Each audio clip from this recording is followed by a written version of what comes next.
welcome to this Mountain Center online event on EU defense cooperation after COVID-19. My name is Alice Billon-Galland, and I'm a research associate at Chatham House. I'll have the pleasure of chairing this discussion today. Apologies if we have slight problems with the sound of the video. We're doing our best to transmit this to you from different parts of Europe. So hopefully it will work fine. Let's dive in. So the COVID-19 crisis and economic recession will force the EU to confront its priorities. Even before the pandemic, budget proposals for EU defense had been disappointing, falling far short of stated ambitions. The danger is now that COVID will disrupt the development of EU defense tools, undermining their potential even before they're properly established. The case for EU defense cooperation is today stronger than ever. There are signs that the Commission and some European capitals recognize this, but will this be enough to overcome the long-held political and strategic hurdles that still come in the way of more European defense integration? So in the next hour, we're going to discuss a number of issues: how the pandemic is likely to shape the EU strategic environment in the near future, what COVID-19 means for EU defense cooperation, but also what the appropriate and realistic level of ambition should be for the EU. In order to debate these questions, we have a great panel of speakers with us today.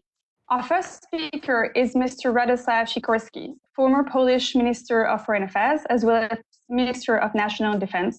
He now serves as a member of the European Parliament, where he's the chair of the Delegation for Relations with the United States.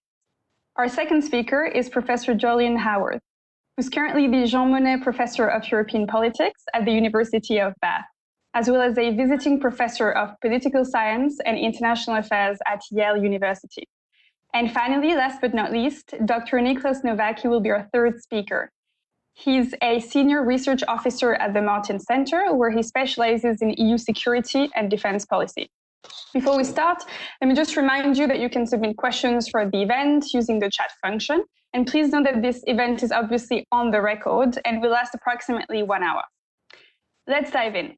Mr. Sikorski, could you tell us a little bit about your latest activities at the European Parliament, be it on the PESCO resolution or regarding the proposed funding for the military mobility project, which you've recently been vocal on?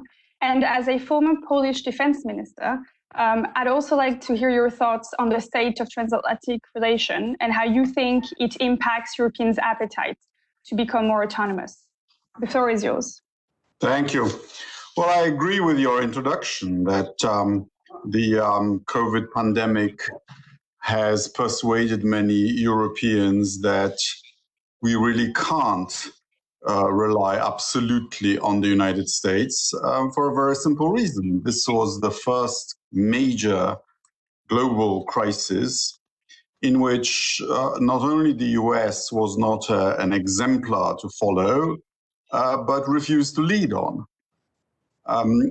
And we also have a president who enjoys, we don't know whether it's majority support, but certainly wide support, who believes in not having allies and in not having allied or indeed even international solutions.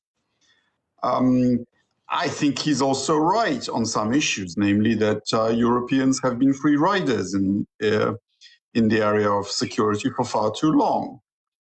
I think it would also be fair to the United States to share some of the burdens of military leadership, particularly in Europe's immediate neighborhood. Deterring Russia is not something that the EU can do. That's a job for NATO. The EU will not be ready to bear such a burden for years and decades. But stabilizing North Africa should not be beyond the capabilities of the largest economy on earth. And here we have a vital joint European interest, which even our public recognizes.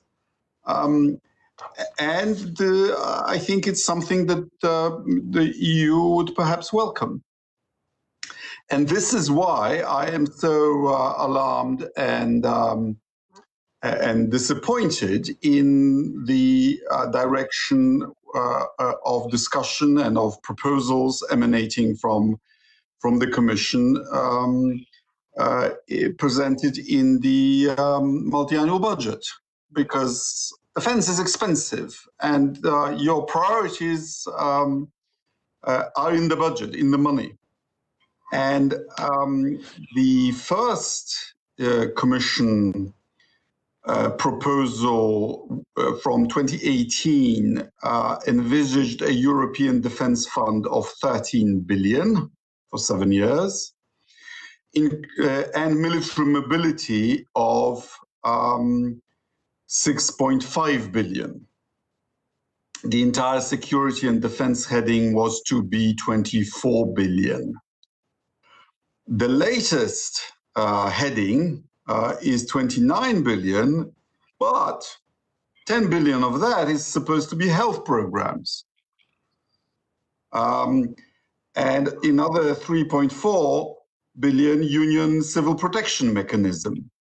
Whereas for actual military stuff, it is envisaged only 8 billion for European defense funds, so a cut of 5 billion, and an even deeper cut in military mobility from 6.5 billion that I mentioned before to 1.6 billion.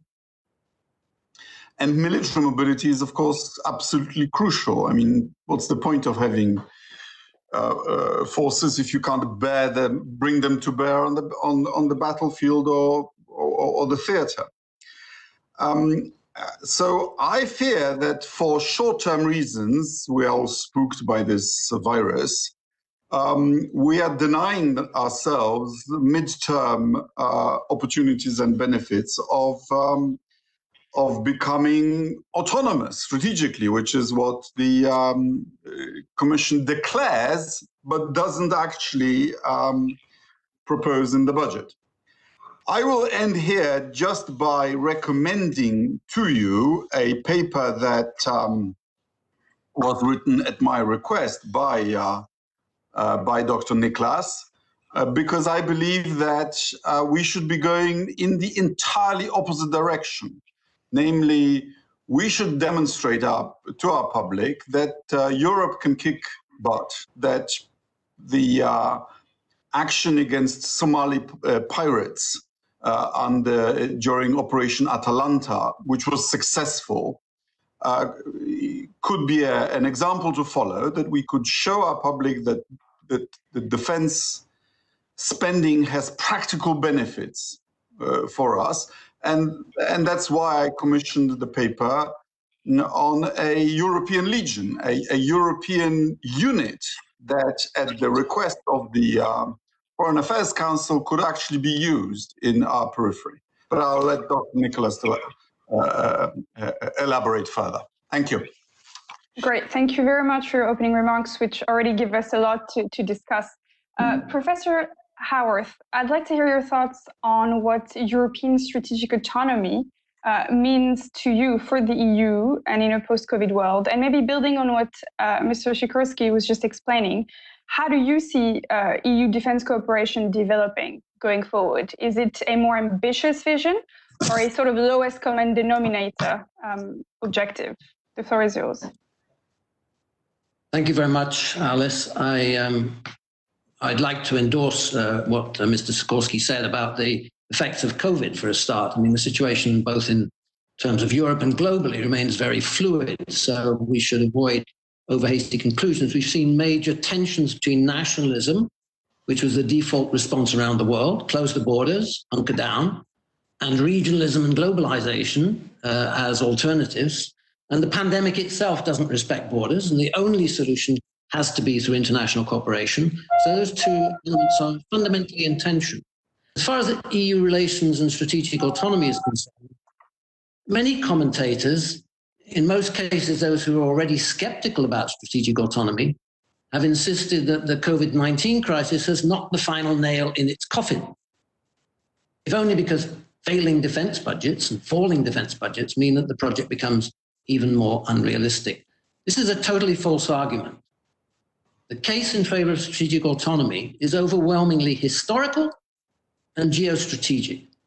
Historically, we have to ask and to answer the question, must the EU, or Europe in general, remain forever dependent on a foreign power, however friendly in terms of values and interests, but forever dependent on a foreign power for its security? Dependence in perpetuity. There is no historical precedent for this. Why would either Europeans, or for that matter Americans, voluntarily accept such a state of affairs? Geostrategically, the same question arises. Is a state of weak dependency in the political or geostrategic interests of either the United States or the EU? My answer to all these questions is no. Americans and Europeans have a vital and mutual vested interest in restructuring and rebalancing the alliance in such a way that the US is relieved of the European distractions that prevent it from focusing on its true geostrategic priorities.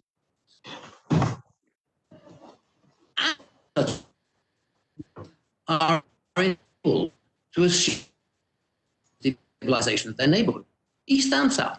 This was, after all, the original purpose of NATO. This restructuring and rebalancing must be carried out as a joint US-European strategic plan. It can and must be seen by both parties as a positive-sum game, a win-win process. I've spent 30 years studying and writing about the EU project for a common security and defense policy, CSDP, and I have reluctantly concluded that it is a totally inadequate instrument for achieving strategic autonomy. There are lots of reasons for this, but the main one is the parallel existence of NATO.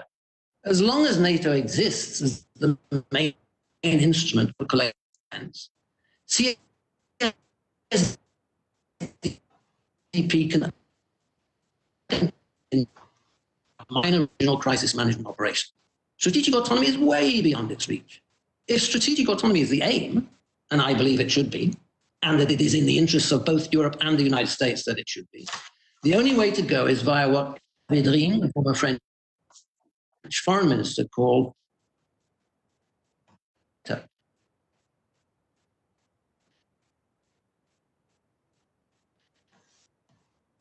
and to only be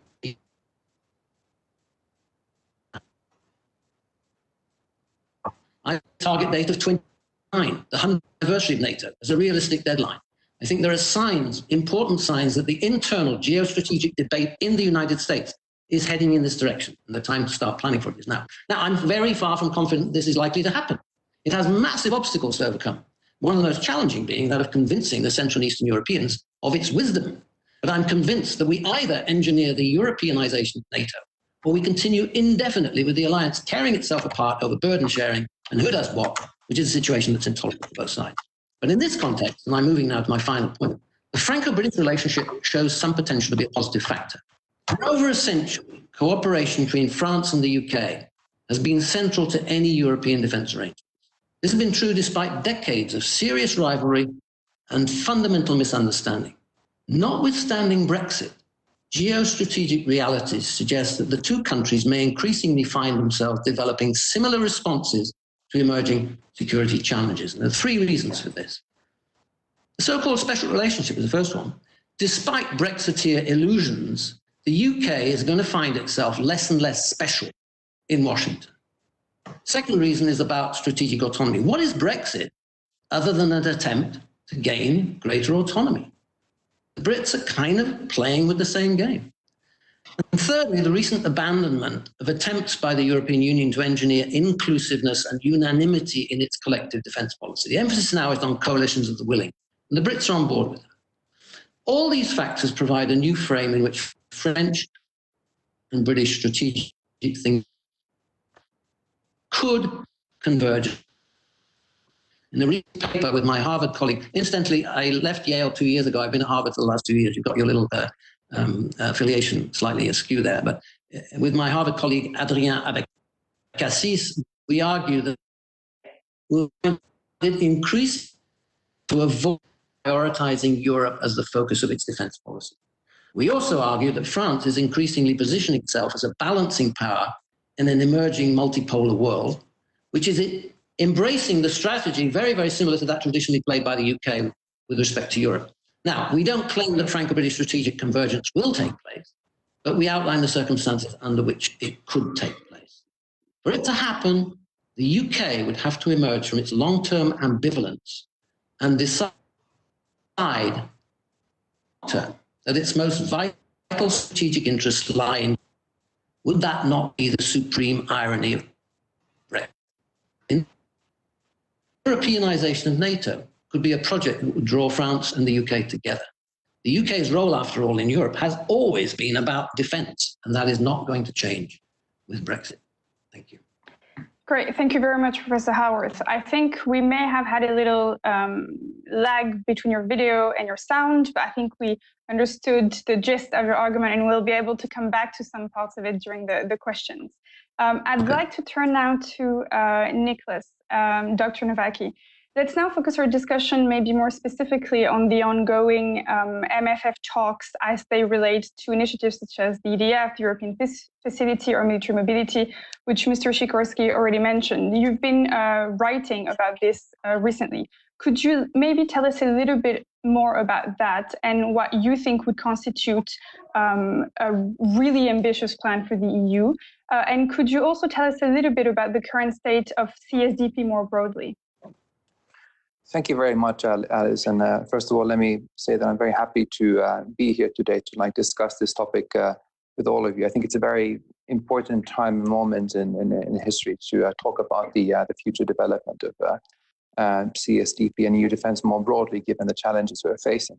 I want to because quite a lot has already been said, so I want to contribute by giving four overarching points. And the first point that I want to make is that I think EU defense cooperation, in this ongoing fight against the coronavirus, hasn't really had much of a role to play. Even though EU defense, the pandemic itself will be extremely consequential, I think, for the future development of EU defense cooperation in CSDP. Part of the reason why it hasn't really played a role at all is the fact that in the treaties on European Union, the treaties don't give the European Union much powers over health issues. And then secondly, the operational dimension of what is called the Common Security and Defense Policy, or CSDP, need to take place outside the borders of the Union.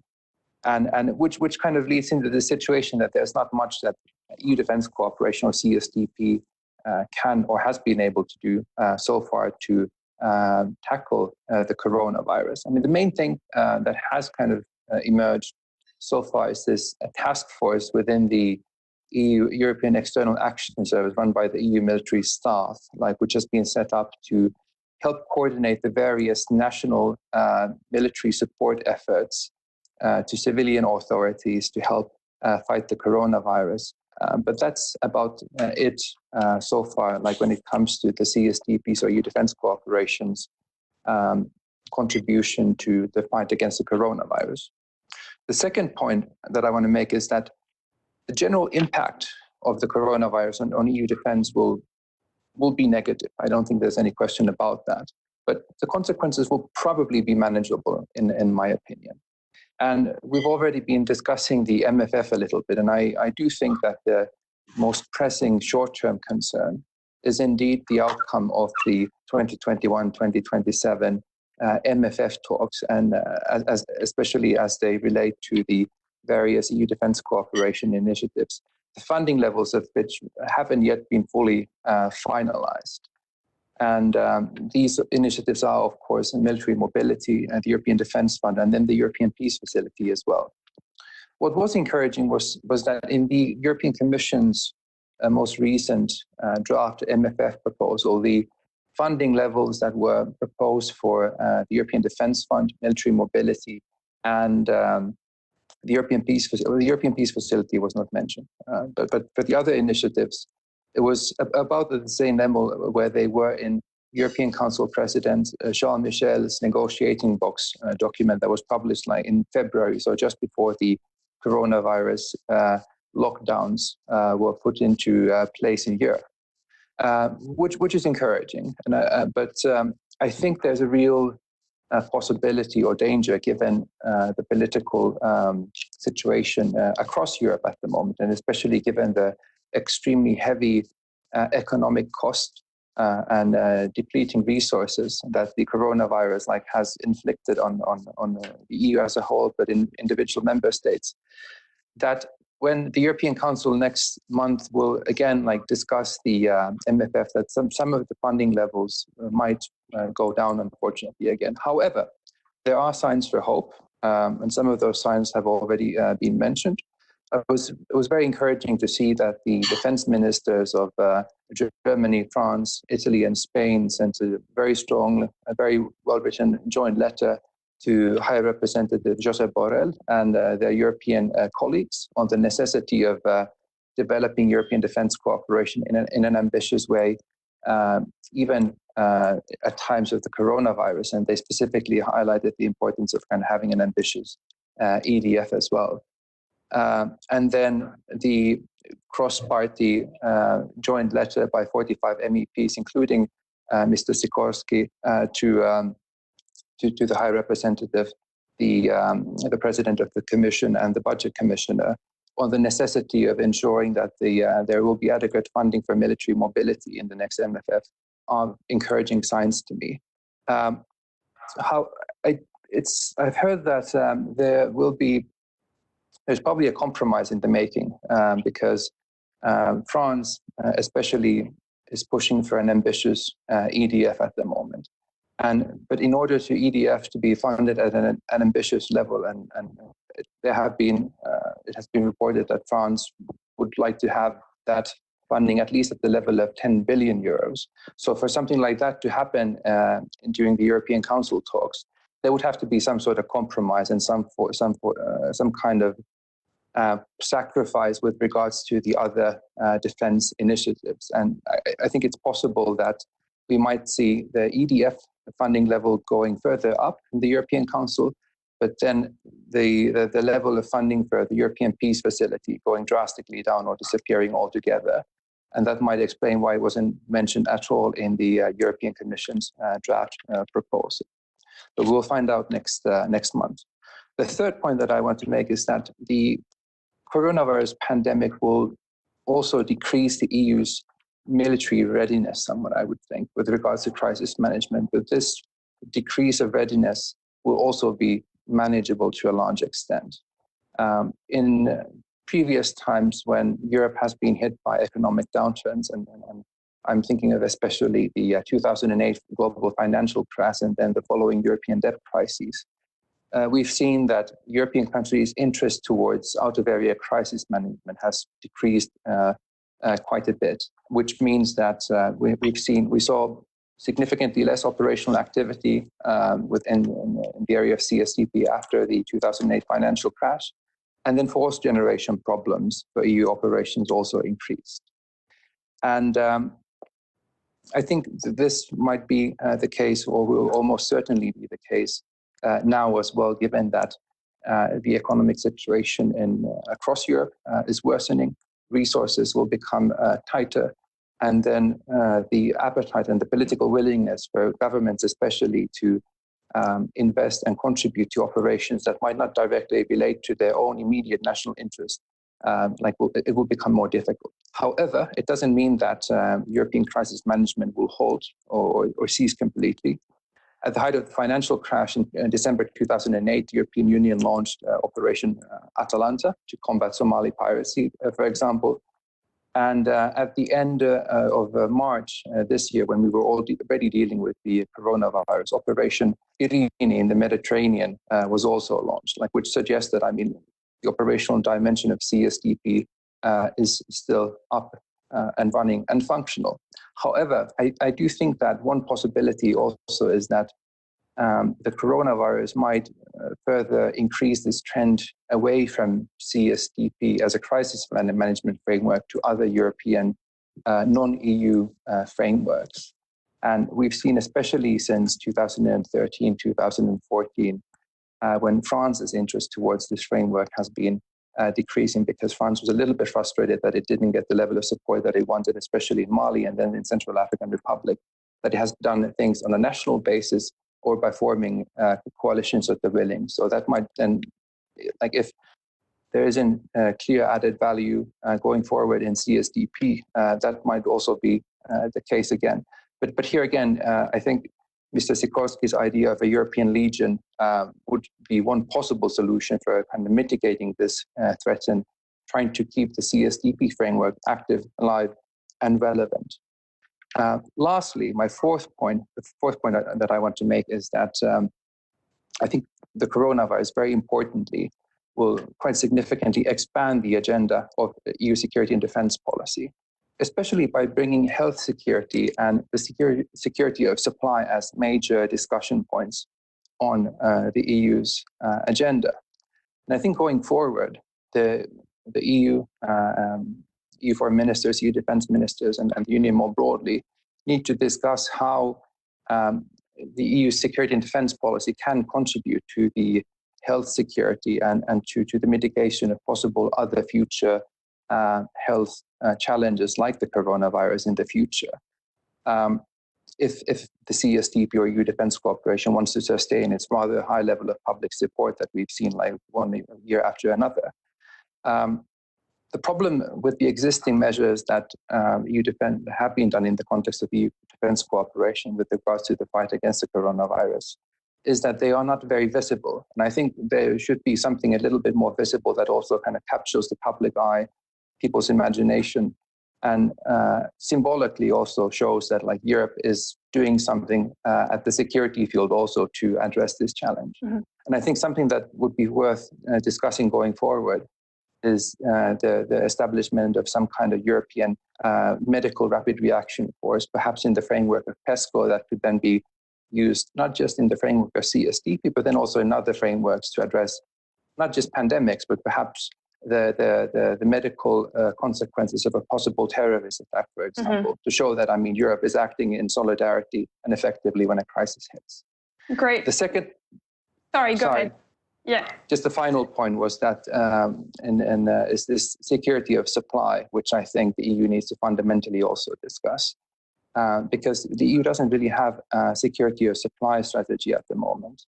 And the coronavirus has exposed quite heavy shortcomings, especially in the early stages of the EU security of supply. And the High Representative has proposed the idea of creating, for example, a common EU stockpile for medical supplies and other critical equipment that would replace existing national stockpiles, which would then be used collectively in a crisis. I don't think this will happen. I think it's too much to ask the member states to replace their existing national stockpiles. It's too sensitive so soon after the coronavirus. But something like discussing the establishment of an additional EU stockpile that would complement national ones is something that I think we need to discuss going forward in the Conference of Future of Europe and when discussing the strategic compass that is now being developed. Thank you. Great. Thank you very much, Dr. Novacki, for a very comprehensive overview, not only of the MFF discussions, but also of the current tools at the disposal of member states.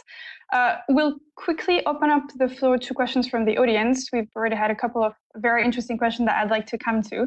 But before that, I would just like to ask one question to the panel, coming back to a couple of comments that were made about the United States. Here, it seems that there is a broad agreement to which I think personally I would also join, that the EU should not be forever dependent on the United States for strategic reasons. But being devil's advocate here, I think this is the main issue in Europe at the moment, that actually Europeans do not share a single assessment of the future trajectory of the transatlantic relationship. Professor Howard has mentioned Central and Eastern European member states, but I think also some Nordic member states would be quite reticent to the vision pushed by France of sort of a strong European and EU strategic autonomy. So for me, that means that today countries in Europe differ on whether Europe needs a plan B and whether EU defense strengthens or undermines the transatlantic relation and NATO. So my question here is simple. How can we move forward together when we disagree on the core diagnosis? And how do you see this moving or not? Let's maybe go in the same order. So Mr. Sikorski, Professor Howard, and Dr. Novacki.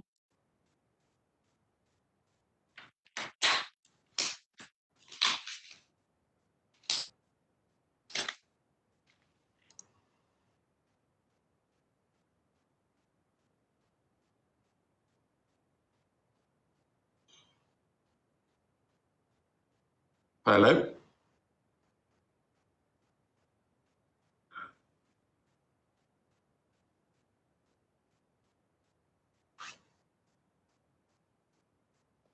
Okay, Mr. Sikorski, do you want to start with this question?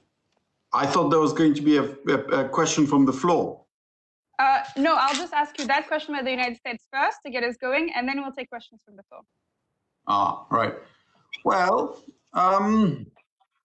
as I said in my introduction, I feel that the US is still absolutely indispensable for Europe as long as Russia is a revisionist power. But of course, we can't be blind to the fact that China has become America's more important adversary, competitor than Russia. And that the US, by its own admission, is incapable of running two wars at the same time. So if the organizing principle of the century will be America's competition with China for world supremacy, then the question needs to be asked, how we fit into that. On the one hand, it's kind of comfortable for us that we are not allies of the countries that feel threatened by China. It's all far away from us, and we're not really involved. So we are unlikely to be drawn into any military confrontation. But on the other hand, if America gets drawn into some kind of military buildup there or worse, then the question is on which side Russia will be and whether America will have the bandwidth or the will to deal with, to continue to provide, to help us with our security. And I'm beginning to doubt that. Which is why I feel that we should start doing what the US has been asking us to do for a long time, which is to get serious about defense. Great, thank you. Professor Howarth, do you think that Europeans will manage to come to an understanding as to the trajectory of the transatlantic relationship? Not through their own internal discussions, no. That's not how history happened. This is all about events. Take a much longer historical for it. Europe-American relations, 1776, what, 200 years or something, have gone through phases. I'll go through those phases, but they've gone through 4 historical phases where the relationship was very different. The most recent phase is that both sides are trying to find some new sort of relationship which suits both of them. This is going to take several decades, which are going to be punctuated by very, very dramatic historical developments. That is what will persuade both sides that it is in their mutual interests to work towards some sort of empowerment of Europe, facilitated by the United States, so that the Europeans can do their own thing in their own neighborhood. That's the way I would couch it.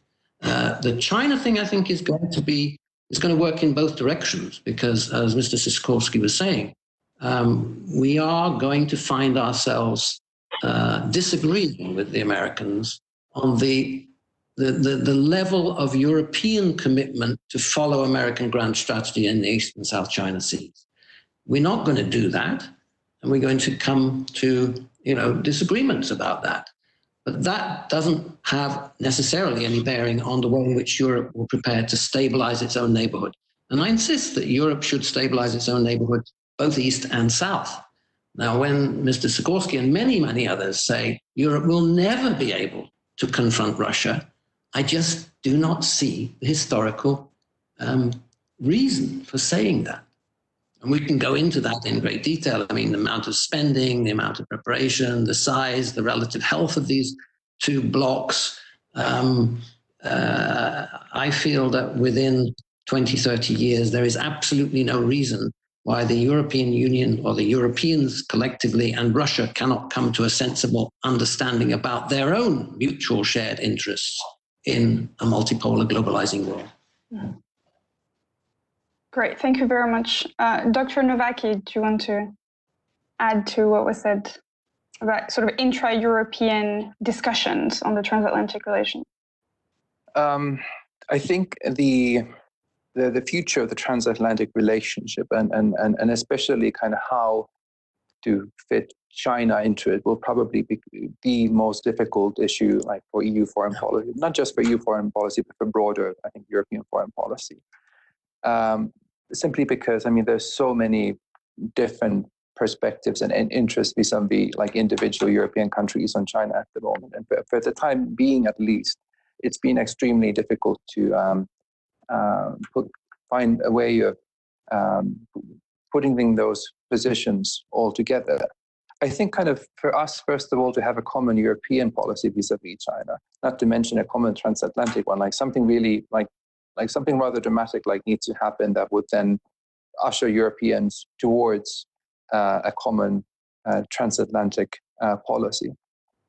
It's under the current circumstances, like I do share Professor Hover's opinion that I doubt that the Europeans would be able to arrive at the common position simply by being in a room and discussing it.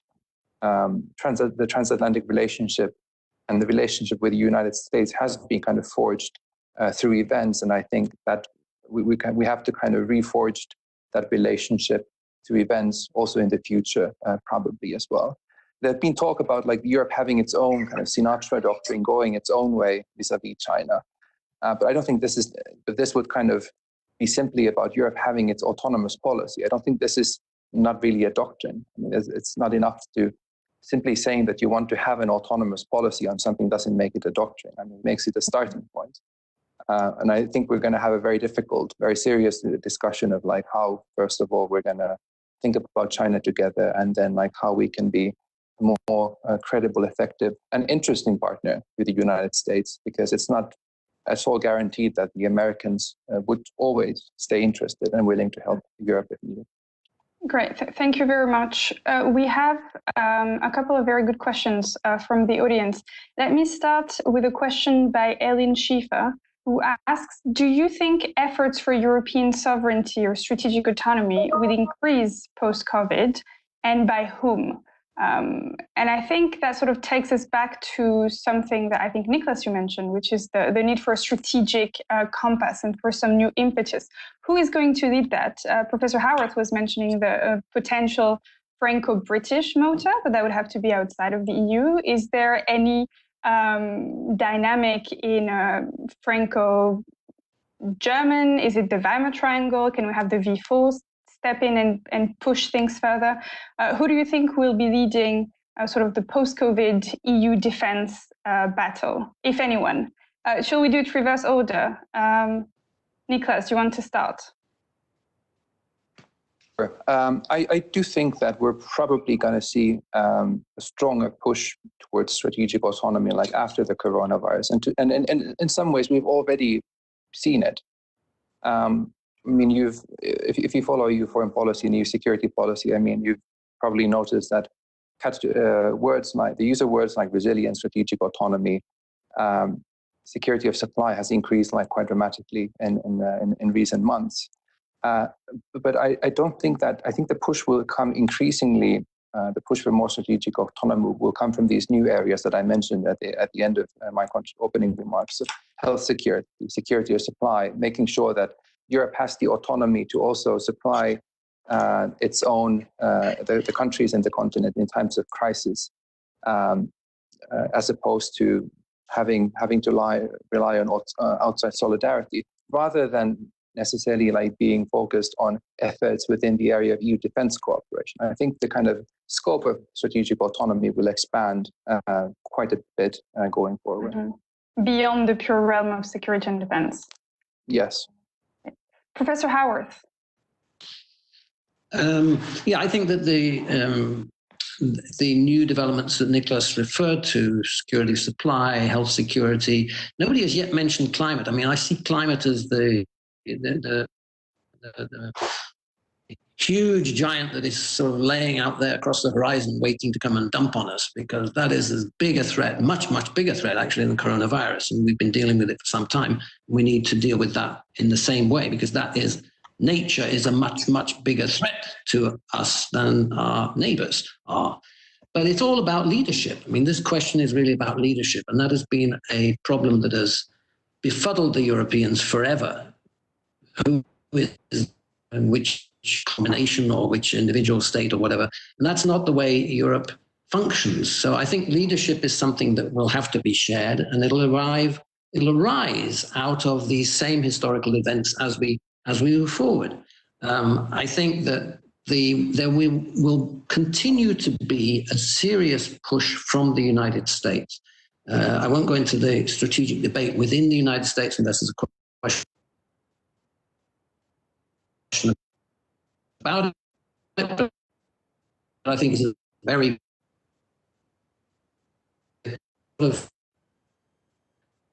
has run in foreign policy for the last 50, 60 years, and certainly since the end of the Cold War, is being increasingly challenged by a more restrained group of geostrategic actors and thinkers, offshore balancing, all of these approaches withdraw America from many of its forward bases and leave the fundamental responsibility to the allies, both in Europe and in Asia. So there's a sort of a crisis of leadership there, which is forcing the Europeans, and will increasingly force the Europeans to get their leadership act together. That can only come from the major players. It can only come from France, Germany, to some extent Poland.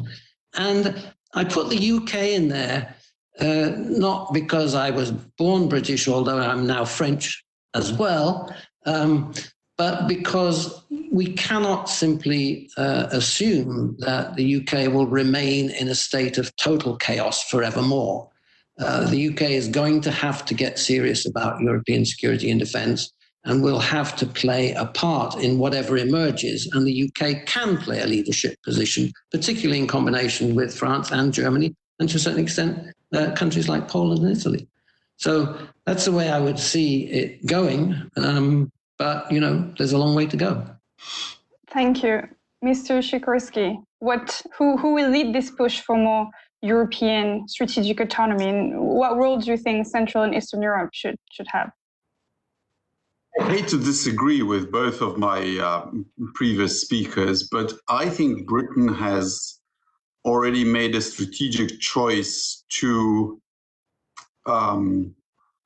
prefer the appearance of power in the military sphere in preference to its reality. So Britain will have two aircraft carriers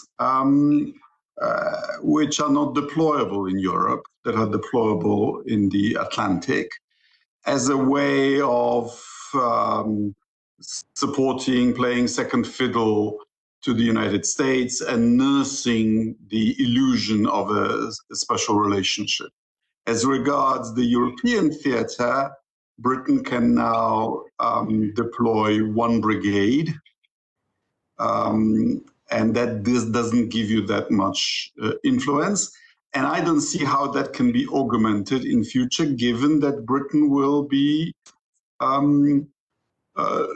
relatively losing the economic competition. I mean, decisions are being made right now that will make a super hard Brexit inevitable on the 1st of January. That means Britain is erecting trade barriers with its most important trade partner. This has to mean less wealth in Britain, not more. And therefore less capacity to fund future defense spending. And as regards the EU itself, I hate to disagree with Nicholas Nowacki, but I just don't see the seriousness or inevitability about Europe becoming more serious about defense. I mean, look at the numbers. They're cutting the allocation, not increasing it. And as regards common foreign policy, give me one example of the EU High Representative being in the lead on any important issue over and above of what the member states are doing. The member states are not allowing the High Rep even to do his job, as described in the Lisbon Treaty. You know, instead of we had a Foreign Affairs Council today, I think. I bet you it'll be the same as ever. Instead of agreeing the policy, you know, thrashing out the national positions and coming to a compromise, agreeing the policy and allowing Borrell to carry it out, they will sort of agree the position and then do all the important stuff in parallel. And then they will be criticizing the EU for being weak in foreign policy. And that's just unserious. And I don't know what has to happen for them to get serious. Mm-hmm. Thank you. I think there is at least an agreement that member states are in the driving seat and that they should be the ones sort of pushing for political will if they actually want EU defense to happen. Which leads me to another question. I want to talk about NATO, because when we talk about EU defense, we do need to talk about NATO.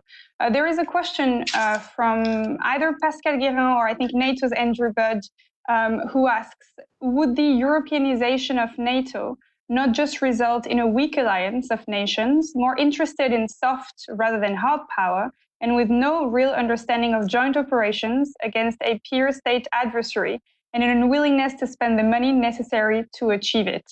So I'll let you think about that NATO question. We had another question about Russia, which is a topic I want to come back to. So I'll just ask both questions and then you'll be able to address them. Tomi Utanen asks, do you think Russia's current problems with coronavirus will make Russia more or less challenging for Europe in the midterm? So if we could address both the NATO question and the Russia question, because I think they're closely linked, that'd be, I think, the best way of moving forward. Nicholas, do you want to start? I'll take the Europeanized NATO question. I do think that if a Europeanized NATO would emerge now, my worry is that it would be a toothless organization like the former Western European Union that you might remember, was created initially as the European pillar of the transatlantic relationship, but then didn't really have a serious role, and then finally was disbanded in, I think, 2011, like once the Lisbon Treaty had entered into force and the EU had achieved its own mutual assistance clause. The problem with European defense cooperation and with a capital E is that it needs to be more than like just sound bites and kind of joint declarations. And autonomous European defense cooperation, for better or worse, like hasn't had a serious kind of test yet. I mean, yes, like we've done crisis management, we've done Operation Atalanta, we've fought pirates, but Europe alone, without the United States, like hasn't had to confront a single serious crisis yet. And I think there are many risks with a Europeanized NATO at the moment, and if it's something like that would be attempted in the current political climate. And I think something, I spoke about events earlier, and I think something rather like dramatic needs to happen for Europeans to take defense, first of all, seriously. I mean, we haven't even had a conversation in the context of the EU about like what role does nuclear weapons play on the defense of Europe. I mean, these are extremely touchy, unpleasant questions, but I think these are the type of questions that we need to ask if we are serious about something like a Europeanized NATO. Mm-hmm. Thank you. Professor Howarth, on NATO, Russia, and you may want to comment on what Mr. Sikorsky said before. I raised my finger because I simply wanted to say that what you say, Minister, about Britain today is absolutely correct. Britain is in total chaos as a result of Brexit. I personally believe that within 25 years, they will have come to their senses and will be reapplying for membership of the European Union and will eventually become the most disciplined member and the most enthusiastic member, possibly. That's just a sort of a hunch. But there's a long way, I mean, there's an awful long way to go. What you say is absolutely correct. Right now, the UK cannot bring an awful lot to the party.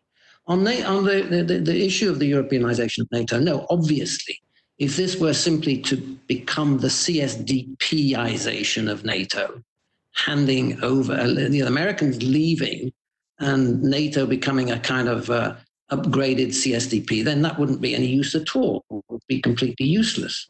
And to that extent, I agree with Mr. Sikorski that that so far, and that means going back through the 1990s right up to the present day, CSDP has not really been or become the sort of serious capacity that Europe will need. No, what I'm talking about through the Europeanization of NATO is that NATO would become, under European leadership and European capacity, approximately equivalent of what it is today under American leadership and American capacity. That's the only way that we can conceive of Europe becoming a strategically autonomous player, transforming NATO into something rather similar to what it is today, but essentially under European leadership and capacity. That's a huge challenge. It's not going to happen overnight, but that should be where we want to try to head. On Russia, very briefly, more or less challenging. Russia, I see as a declining power. I mean, in terms of economy, the diversity of economy, internal political situation, health, demography, everywhere, Russia is a declining power. It's not a power that we should be eternally terrified of. Yes, it's an irritant and a nuisance in the neighborhood, and I can perfectly understand. I have family who live in Vilnius. I can perfectly understand the nervousness and the worries about what Russia is up to. But in the great scheme of things, the great historical scheme of things, I'm perfectly confident that this can be worked out between an increasingly adult EU, if we can get there, and an increasingly realistic Russia about its own real situation. Thank you. And yes, COVID will make it much, much more difficult for the Russians to play the sort of role that they think they can play on the international stage. Mr. Sikorski. I don't think COVID will make much difference because there's a long tradition of disregarding the comfort and the lives of Russian citizens by Russian authorities. It's historically because Russia had a big birth rate and a huge supply of people, and it was short of other stuff. It's somewhat belied by Russia's realities, which is that Russia is only just overcoming its demographic collapse, but the habits take a long time. This Russia as a declining power, I don't buy it, because when you look at either Tsarist Russia or the Soviet Union or Russia today, the model is essentially the same. Yeah. Which is to play a strong hand internationally on the basis of a weak economy at home. That's Russia's model. Even though the GDP is small, you concentrate the resources through unity of command in the hands of one man, and that allows you to threaten your neighbors. And by the way, you are neighbors just as much as we are. Russia murders your citizens in Britain. Actually, to our knowledge, they haven't done that here. No, I think that the basic trouble with Russia is just like under the Soviet Union, ideological. They genuinely think that Ukrainian or Polish-style democracy is a threat to Putinism, is a threat to the kleptocracy and to the top guy who believes that he has murdered and stolen enough not to be able to safely hand over to a successor. And, and maybe he's right. And so, as long as Russia feels entitled to occupy other people's territory, we will feel threatened, and we will demand the continuation of the only alliance that has proven its worth, and is also a nuclear alliance, let's not forget, which is to say NATO. Mm-hmm. Thank you very much. Yes, both Russia and the nuclear issue not very high on the agenda of EU defense as it stands today. We have 4 minutes left. I want to take a quick last question from the audience, which is from Théo Larue, asking a question about defense industry. The question is, as Europe is home to many competitive armaments manufacturers, from fighter jets to rifles, would it be possible for the EU to somehow leverage its technological advantage in pursuit of strategic autonomy? Professor Howarth, do you want to maybe take that question? And also, if I can encourage you to maybe say a few words about the balance between industrial projects and operational or strategic convergence project in the latest EU defense sort of impetus, because it seems like a lot of effort is being put on the EDF, on the PESCO projects, but less on joint deployment, military mobility, etc. So, Professor Howarth, if you want to say a few words on that. It's a huge question, and we have 1 minute. Exactly. We managed to tackle Russia and NATO in about 7 minutes, so I think we can do industry in a couple of minutes as well. Yeah, no, I mean, obviously, the European defense industry is a key component of any strategic autonomy. It's something which, for the moment, seems to upset the Americans very much. I think that there's a great degree of disingenuousness there, since they have always dominated the European defense market, and now they're afraid that, reciprocity is going to kick in. There's even an element of hypocrisy there. But I think at the end of the day, if strategic autonomy is to mean anything, then Europe has to be autonomous in its own defense industrial base. And there's nothing wrong with that. The thing that's wrong with it is if it's driven by industry lobbying rather than by political decisions taken by the member states. Thank you. Dr. Novaki. I think the general idea behind initiatives like PESCO and the EDF is precisely to try to leverage the competitiveness of European defense industry and to give it an even better competitive edge on the world stage. But the problem that Europe has in this sector is that the European defense industry, although competitive still, and there are many kind of major European companies, is that it's extremely fragmented still. Compared to especially to the US defense market.